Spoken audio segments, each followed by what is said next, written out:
What's up, fellas? I thought I'd make a quick video tonight. I've been talking to everyone who will actually listen to me blabber about training stuff indefinitely, so they've already heard this shtick about something I was seeing people do at the gym that was such an easy fix that was stopping their progress, and I can't believe people were making this mistake. And I thought about it for a second. I was like, hey, wait a minute. I'm pretty sure I used to have a YouTube series dedicated to exactly this.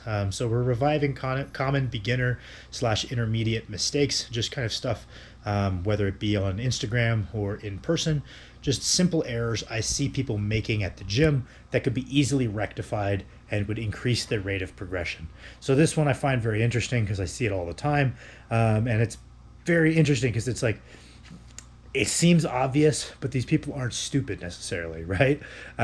So they'll have there'll be a person I know who will they've got their outside the gym stuff. They understand the importance of the outside the gym stuff. They know they need to get their sleep every single night. They need to get their food every single day. They understand that you need to come into your sessions hydrated, right? So they understand all that, right? Which is great. That's a huge piece of the puzzle.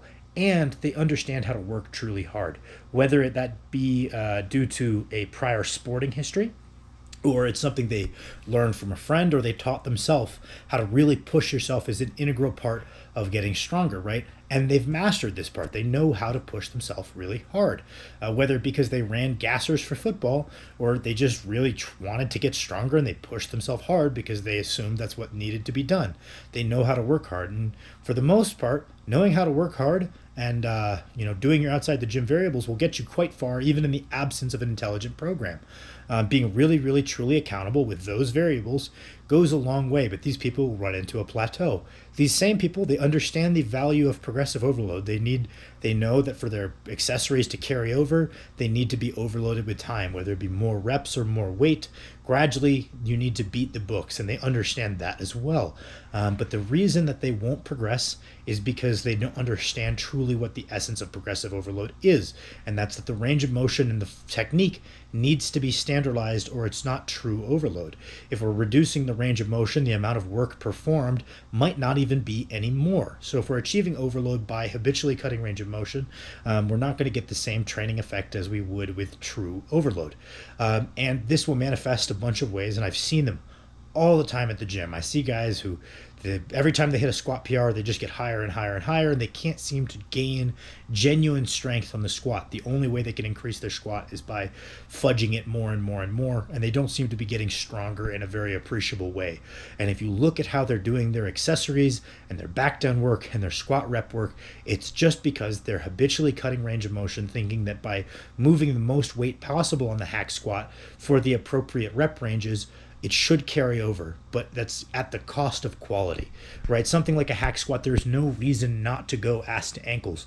You'll get significantly more development, probably at the quads, most definitely at the adductors and at the glutes, and it'll certainly carry over to your squat a lot better, even with less weight, training through a full range of motion. I see all these guys with really underdeveloped legs, really underdeveloped hips, simply because they're never doing full range of motion for their leg accessories, and I see it constantly. People will be obsessed with the tonnage on the leg press or on the hack squat or on the belt squat or on their back down rep work on the squat, thinking that if I can do the most weight possible for a set of 8, that'll automatically make me stronger for my single, when reality, taking 40 pounds off that bar and going quite deep for that same set of 8 would yield much better results. So I see it all the time with legs.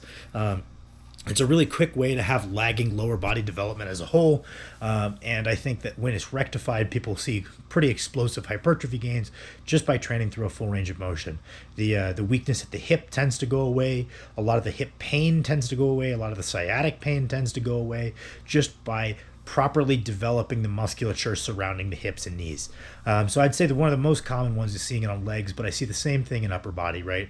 You'll see someone who every single time they do a pull down, they go to their eye level, and lo and behold, they don't have a very strong back. Or one of the really common ones I see is their pressing is always reduced range of motion. If you were to draw a line between their hands on their dumbbell bench, it's 2, 3, 4 inches above their chest, right? So it's like, of course, that's not going to yield meaningful carryover, and it's probably going to be worse for hypertrophy adaptation. You can see the same thing with like dumbbell overhead press. If you drew a line between their hands, it's like forehead level, and that's where where they're reversing the weight. And they're like, man, it's so weird. I can overhead press the hundreds for a set of 10, but my overhead press on a barbell is only 2 plates. That's so weird. Well, maybe that's because you're habitually cutting range of motion, and we could probably make that exercise harder rather than easier, and get more out of less weight. So don't want to ramble too long. This is my my second tape, because the first one I just kind of babbled on and on and on about how this was such a simple fix, and you just need to drop your ego some amount, right? But ego is important, right? You need to take pride in something to get better at it for the most part. But in this case, I think there's an amount of realism that's necessary. And you can get pretty removed from reality. Like, some of these people, they're perfectly nice people I see at the gym and I'll talk to every now and then, and they'll take a video and they see their hack squat and they see that they are not going to ass to ankles, and they're like, no, this is pretty deep, this looks fine, that's parallel. I'm like, who said you should even be doing the hacks to parallel, first of all? And that's not parallel. I'm at a loss, right? But it's like, once you've seen it so many times, you've conditioned yourself to thinking that's what's normal. So basically just being really realistic with, hey, am I taking my accessories through a full range of motion, or am I chasing weights thinking that it's going to carry over in the absence of range of motion? I hope this helps. I appreciate you guys watching this video. Wish I had planned this one a little bit better, because I think it's a reasonable point, but I want to stay on top of the ball and making videos somewhat regularly. If you have any videos you would like to see from me, let me know in the comments. Thank you guys.